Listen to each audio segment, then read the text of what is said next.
They thought freedom was within their grasp. 8 fugitives had planned every detail: the stolen vehicle, the hidden safe houses, the new identities waiting just across the border. They were willing to do anything to disappear. When they came across a lone woman running the trails, they didn't hesitate. She was just another victim, just another pawn in their escape. Bruised and exhausted, she looked like an easy target. But appearances can be deceiving. They had no idea they had just taken a Delta Force commander with over 20 successful missions in the most grueling war zones in the world. What started as a simple kidnapping would unravel into a nationwide manhunt, turning Hunter into hunted as she clawed her way back from the brink. The men who once felt invincible would watch their carefully laid plans crumble, their safe houses compromised, their allies dismantled one by one. This is the story of how 8 ruthless criminals thought they had won, until they realized they had kidnapped the worst possible person. Naomi Cole pushed herself harder as she ran along the dirt trail, keeping a steady rhythm. She had been on the trail for over an hour, the crisp morning air filling her lungs as she maintained her pace. The national park stretched for miles in every direction with nothing but dense forest around her. It was peaceful, isolated. That isolation had been part of the appeal. She caught a glimpse of movement to her right, a shadow slipping between the trees. She didn't react, keeping her breathing controlled, her pace steady. She wasn't armed, wasn't expecting trouble, but she had learned to trust her instincts. The forest had been alive with the sounds of birds and insects just minutes ago. Now it was silent. Ahead off the trail, a black SUV was parked at an awkward angle near the tree line. The driver's door was open. She slowed, pretending to check her watch. The vehicle was covered in dust. Then she heard the sound of footsteps behind her. She turned, and a man was already lunging at her. Naomi shifted her weight and sidestepped, letting him stumble forward. He was tall, thick arms covered in tattoos, his face sunburned and unshaven. She barely had time to register him before 2 more men emerged from the trees, blocking the trail. Another stepped out from behind the SUV. There were 8 of them in total. She sized them up quickly. Prison uniforms, torn and dirty, mixed with stolen civilian clothes. Some carried makeshift weapons, pipes, a crowbar, a hunting knife. They looked like they had been on the run for days, but that didn't make them any less dangerous. A man with slicked-back hair stepped forward. He was leaner than the others, but there was confidence in the way he carried himself. He smirked. "No need to run. You're exactly what we needed." Naomi's muscles tensed. She didn't know who they were or what they wanted, but one thing was clear: they had been waiting for her. She wasn't going to let them take her without a fight. Naomi kept her stance neutral, her breathing steady, but her mind was already analyzing the situation. 8 men, all rough, all tense, all expecting her to react a certain way. They had her surrounded, cutting off the path ahead and blocking her retreat behind. The leader stepped forward just enough to establish himself as the one in charge. "You're a long way from help," he said smoothly. "Ain't exactly a good place to be alone, wouldn't you say?" Naomi didn't flinch. "Seems to me you're the ones with the problem." A few of them chuckled, but it didn't reach their eyes. The leader smirked. "You don't know what's going on, do you?" He gestured toward the SUV. "Take a guess." "You broke out of prison," she said. The smirk widened. "That's right. 8 of us, fresh out. The whole damn state is on high alert. Cops everywhere, roadblocks, patrols. We need a way through. And look at that. Right place, right time." One of the other men, a stocky guy with a crooked nose, crossed his arms. "I still think we should just take her stuff and move on." "You think we're just going to walk through a roadblock looking like this?" The leader shot back. "We need a damn reason to be there." "She's it." A massive man with a thick build spoke up. "She's not scared." The leader, Vinny, turned to him. "Don't matter. She don't got to be scared. She just has to cooperate." "And if I don't?" Naomi asked. Vinny sighed. "Lady, don't make this harder than it needs to be." "That's not an answer." A younger guy stepped forward nervously. "What if she tells the cops? What if she gives us up?" Vinny's patience was wearing thin. "You asked too many damn questions." He turned back to Naomi. "This don't gotta be a fight. You walk with us nice and easy, nobody gets hurt. We get through the roadblock and you go on your way." Naomi didn't believe that for a second. She had been in situations like this before. It was never that simple. "Or," Vinny continued, "you can make this real messy, real fast." Naomi kept her breathing steady. She could feel the tension settling around them. I think we both know I'm not going anywhere with you. Silence stretched between them. Vinny clicked his tongue, shaking his head. Shame. Then without warning, one of the men lunged. The second the man lunged, Naomi moved. She twisted her body just as his arms reached for her, sidestepping smoothly as his momentum carried him past. His balance was off, and she took advantage of it instantly, slamming her elbow into the side of his jaw. His head snapped back violently, and before he could recover, she followed up with a quick, precise strike to his throat. He let out a choked gasp as his legs buckled beneath him, collapsing face first into the dirt. For half a second there was silence. Then everything exploded at once. Get her! Naomi was already moving, her body twisting as another man grabbed at her from the side. She wrenched her arm free and drove her knee into his stomach, feeling his breath rush out as he doubled over. Before he could recover, she brought both hands down in a sharp hammer strike to the back of his neck, sending him sprawling forward. She was already sprinting. She wasn't trying to escape. She knew they'd chase her no matter what. But they were bunched together, trying to grab her all at once. She needed space, needed to isolate them. The forest was dense, but the trail was narrow, lined with thick trees and uneven terrain. Naomi used it to her advantage, cutting sharp angles, darting between trunks, forcing them to react instead of plan. She could hear them shouting, crashing through the underbrush after her. Cut her off. Move your ass. She's getting away. A branch snapped to her right. Naomi turned just as a stocky man, Rust, lunged from the side. She reacted instantly, planting her foot and dropping low, sweeping his legs out from under him. He hit the ground hard with a strangled grunt, and Naomi was already moving again. Footsteps pounded behind her, and she heard the unmistakable sound of breathing, too close. She ducked as an arm swung toward her head, barely missing. She twisted, driving her elbow into the attacker's ribs. He grunted, staggering back, but another pair of hands reached for her from the other side. She spun away, moving fast, but they were adjusting now, trying to predict her movements. She's too fast, someone shouted. Naomi saw the tree line ahead breaking into a small clearing. She had to make a choice, stay in the thick of the woods and keep moving, or turn and take another one down before they boxed her in. A shadow shifted in the trees ahead. Someone was trying to get in front of her. She didn't stop running but adjusted her course, angling slightly to the left. The second she broke through the clearing, she saw the man waiting for her, thin, wiry, sunburnt. His stance was tense but unsteady. Naomi feinted left, forcing him to react, then snapped her foot into his knee. He yelped, stumbling, and she slammed her shoulder into his chest, sending him crashing to the ground. Shouts rang behind her, and she knew the others were catching up fast. She turned, ready to move again, but something slammed into her side, a solid mass, all brute strength and force. Brick! The impact took her off her feet. She hit the ground hard, the air rushing from her lungs as his weight bore down on her. His hands locked onto her wrists, pinning them into the dirt. Enough of this, he growled, his grip tightening.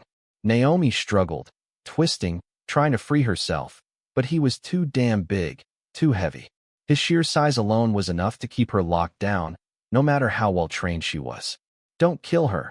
Vinny's voice cut through the chaos. We need her alive. Brick's grip didn't loosen, but he exhaled sharply. She's got some fight, he muttered, almost respectfully.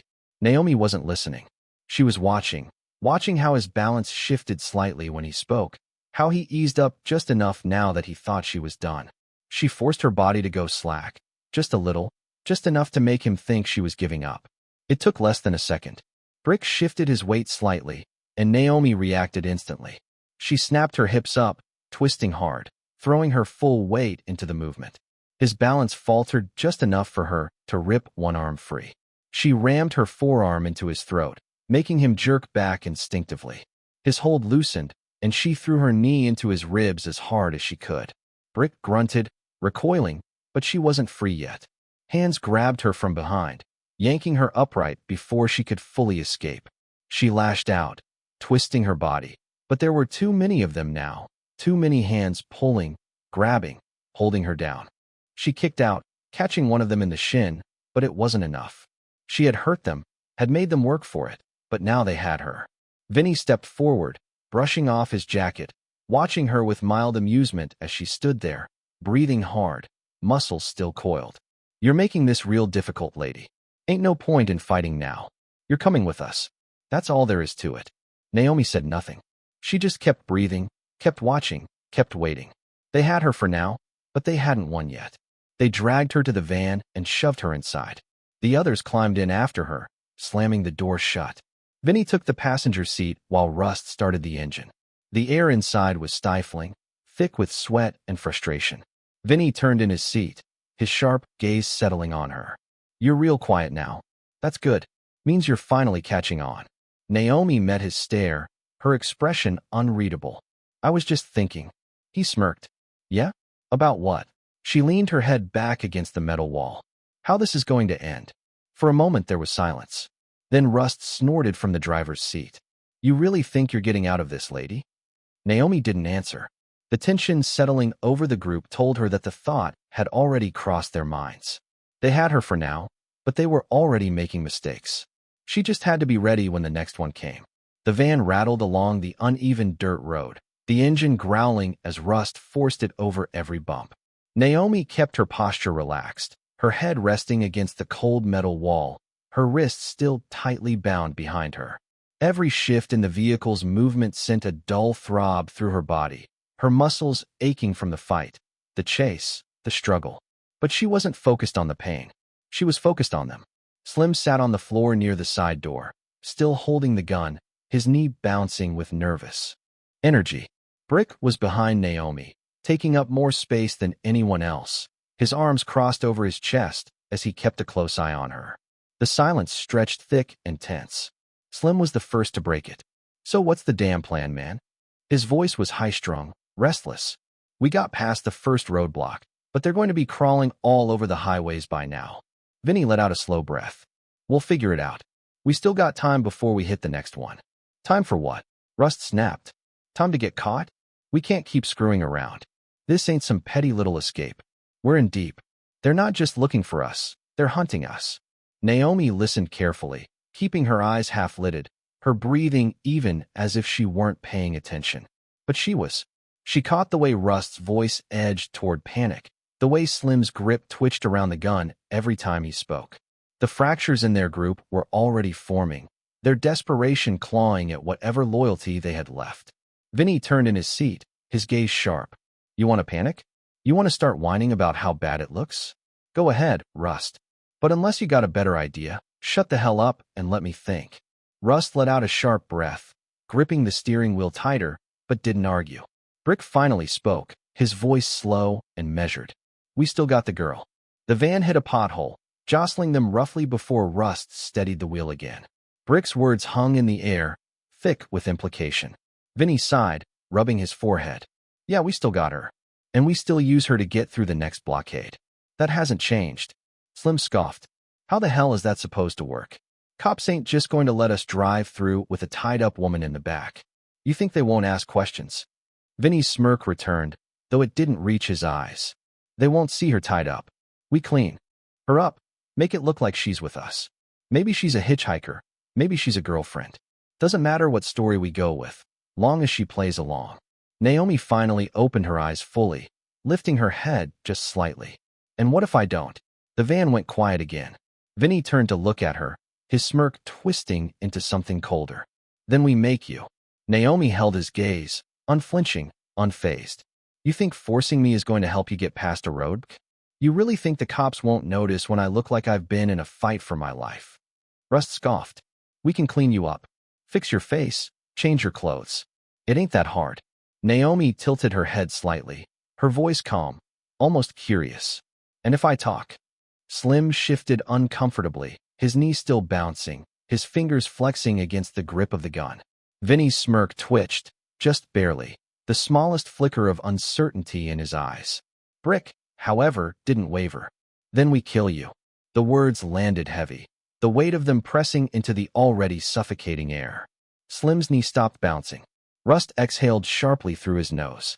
Even Vinny hesitated for a fraction of a second before forcing his smirk back into place. Naomi didn't flinch. She just breathed, slow and even, letting them sit with the reality of what Brick had just said. That's the problem, isn't it? She murmured, her voice low but unwavering. You kill me, you lose your leverage. You keep me, and I'm a liability. No matter what you do, I'm dangerous to you. Vinny exhaled, shaking his head like he was brushing it off. You love hearing yourself talk, don't you? Naomi didn't respond. She just sat back against the wall, letting the van's movement lull her into stillness, watching the way they shifted, the way their plan wasn't as airtight as they wanted to believe. Slim muttered something under his breath, shifting uncomfortably. Rust rubbed a hand over his face, his knuckles white against the steering wheel. Vinny stayed facing forward, his gaze locked on the road, pretending he wasn't rattled. Low. Only Brick remained the same, silent, steady, unmoved. The fractures were growing. Naomi wasn't free yet, but she wasn't beaten either. She just had to wait for the next crack to split them open. An hour later, they approached the next roadblock. Vinny had untied her hands and cleaned her up, positioning her in the passenger seat. Play nice, sweetheart, he muttered. We're almost home free. The officer approached the window, scanning the inside of the van. His eyes landed on Naomi. You all right, miss? Naomi smiled, small and effortless. Yeah, just tired. Been on the road a while. The officer hesitated, his gaze flickering toward Vinny. Then finally, he nodded. Go on through. The van rolled forward. They had made it past. But Naomi knew this was far from over. Hours passed. The van turned down an isolated road, and suddenly, the rest of the group emerged from the shadows. Grady, Carl, Doyle. All 8 were together now. Rust glanced toward Vinny. We need to deal with her now. Slim shifted uncomfortably. We should have left her in the woods back there. Now we're stuck with her. Vinny exhaled. Relax. We're almost done here. You think she's just going to sit quiet after we let her go? Rust asked. She knows too much. Grady chuckled. She's got a point, though. You really going to let her walk away? Slim swallowed hard. We don't have to. Rust shot him a glare. You going to be soft now? Vinny let out a slow breath. I'm not worried about her talking. By the time she gets anywhere, we'll be long gone. Unless someone finds her first, Carl muttered. Rust turned in his seat, his frustration boiling over. No one's going to find her if we handle it now. The van went silent. Slim clenched his jaw. Vinny sighed. No. Too messy. We don't need the extra heat. Rust scoffed. You really want to take that chank?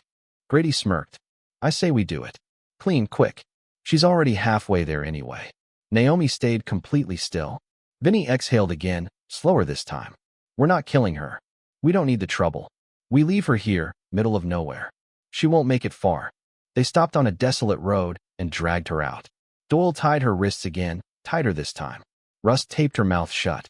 All right, let's get this done, Vinny muttered. Naomi tensed, every muscle in her body coiled. She wasn't going to let them leave her out here. Just as Rust yanked the tape forward, Naomi moved. She threw her weight backward, slamming Doyle into the side of the van. The moment she felt the slack, she twisted, driving her knee up into his ribs. Vinny reacted instantly, his fists snapping out, catching her just under the ribs, knocking the air from her lungs. Brick was already moving, his hands clamping onto her shoulders, spinning her around and shoving her down into the dirt. Enough, Brick muttered. Naomi breathed hard through her nose as the ropes bit into her wrists once more, tighter, more unforgiving. Rust pressed the tape over her mouth, his fingers digging into her jaw. Not so tough now, are you? He muttered. They climbed back into the van, the doors slamming shut. The engine revved, and the tires kicked up dirt and gravel as the vehicle peeled away. The sound of the van faded into the night, leaving Naomi alone in the cold, bound, bruised, and bleeding. But she wasn't dead, and they had just made the biggest mistake of their lives.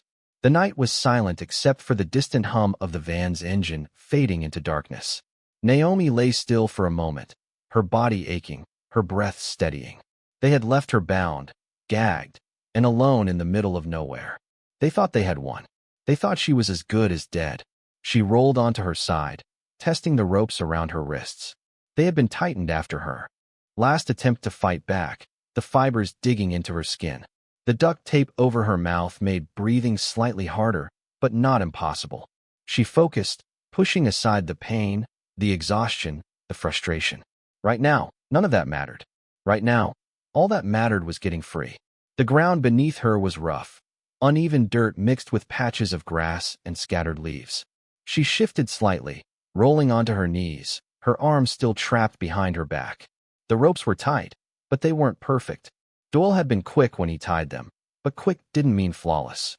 Naomi twisted her wrists, feeling out the tension points, the slight give in the knot. It wasn't much, but it was something. She took a slow breath, pressing the edge of the rope against a jagged rock embedded in the dirt. The fibers didn't snap immediately. It would take time, patience. Every movement had to be controlled, every shift deliberate. She moved faster. The fibers began to fray. Sweat trickled down her temple, her muscles burning from holding the same position for too long. She twisted again, the rope catching against the rock at just the right angle. Snap! The relief was instant. The pressure around her wrists loosened and she yanked her arms free, wincing as blood rushed back into her hands. She reached up immediately, peeling the duct tape from her mouth, her skin stinging as it came away. She exhaled, finally able to take a deep, steady breath. She wasn't free yet. Naomi pushed herself to her feet, rolling her shoulders, flexing her fingers to work out the stiffness. Her body was covered in scrapes and bruises, her ribs aching from the blows she had taken earlier, but none of that mattered now. She turned, scanning her surroundings, taking in the landscape. The area was thick with trees, dense enough that she had some cover, but open enough that she could move. The van tracks were still fresh in the dirt, leading back toward the main road. She could follow them, but she knew better. They weren't going to stop running. She had spent her life hunting men like them. Now they were her mission. Naomi inhaled deeply, her mind already working through the next steps. She needed to find help, to get word out before they could disappear again. The manhunt would already be in motion.